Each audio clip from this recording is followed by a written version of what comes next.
guys, welcome to Two Broke Artists Art Studio. I'm going to show you a little bit about wheel throwing today. We don't typically get to ever see this unless you're watching a video or going to an actual art studio. So this is an actual art studio that I work in. And so here I teach different painting classes, I teach different drawing lessons, and I teach different wheel throwing lessons. I have 5:30 and 6:30 time slots, so if you're interested, you can just have your parents send me an email at the school, and we'll get you started on that. So they're typically on Tuesdays, and so what I'm doing now is I'm wheel wedging my clay. Clay has air pockets, and so we have to wedge out all those air pockets in order for our clay to be safe and for our project to actually make it through the kiln.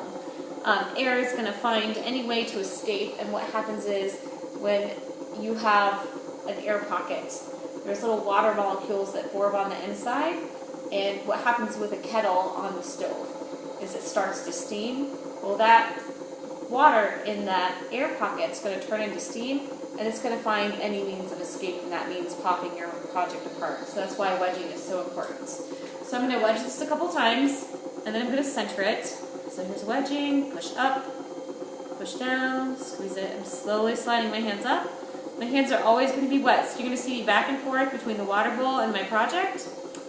So I'm going to make sure that it's center, and when it's centering, I'm going to get this wet so you can kind of see the difference. You want to look for any kind of imperfections around the side, and you can kind of see this wobbly base right here, so I'm looking at that. I'm going to go back, and I'm going to kind of tighten my rein on the bottom of my project.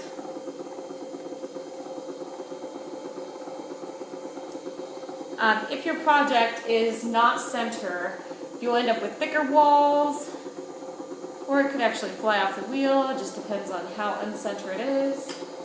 So I want to make sure that it's nice and center when it's going around. So I have a little bit of imperfection right here. You can kind of see, so I'm just going to give a little squeeze, hold still.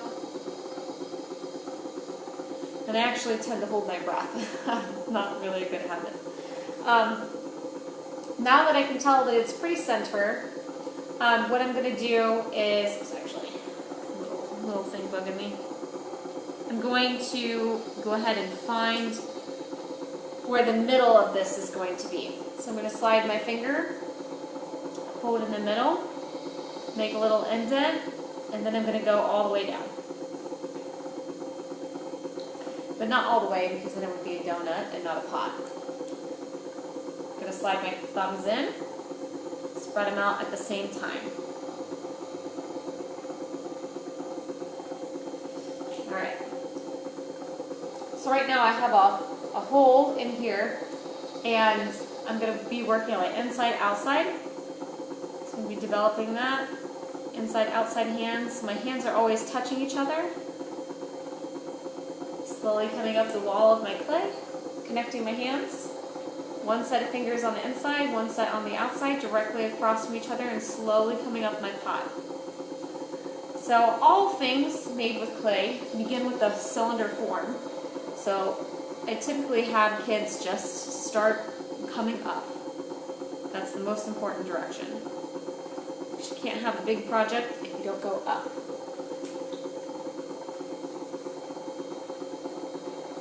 Slow my wheel down a little bit.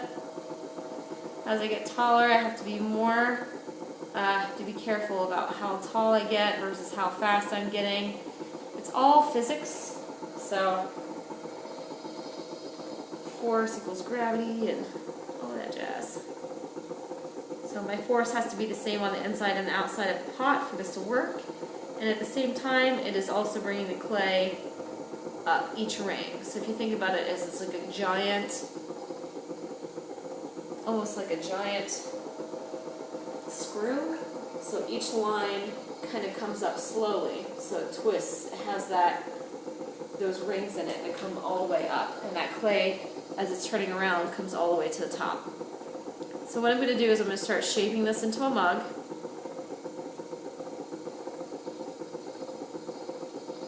And you can either taper out or you can taper in. Taper means to have it come out. Come in or come out. Deal with the shape of my bottom here. I use different tools to kind of help me through this.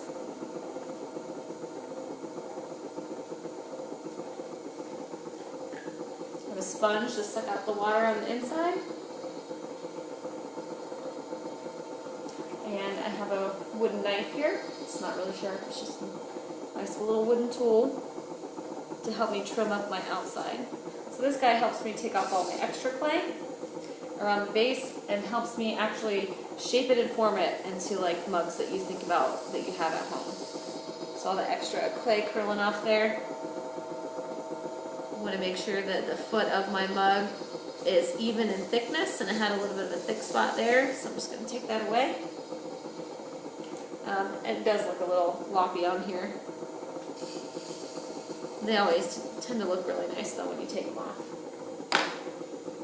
Alright, so this will be just like a nice little, I'm going to make this a handless one, but I can always add a handle. Now is not the time to add a handle because the clay is too soft at this point, so I would let it sit for maybe 30 minutes to an hour. If it was 30 minutes, it needs to be in front of the fan for a little bit, so that by the time that you would leave the class would last about an hour, and then you would have a handle on your project, and then by the time that you came in next, you could possibly glaze it.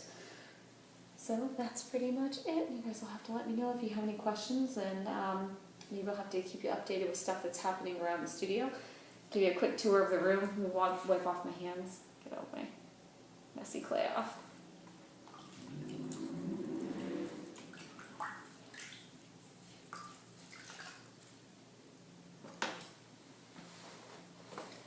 Alright, so this is the wheel room. Different wheels around. Big kiln just like we have at school. Different little projects up here that people have made.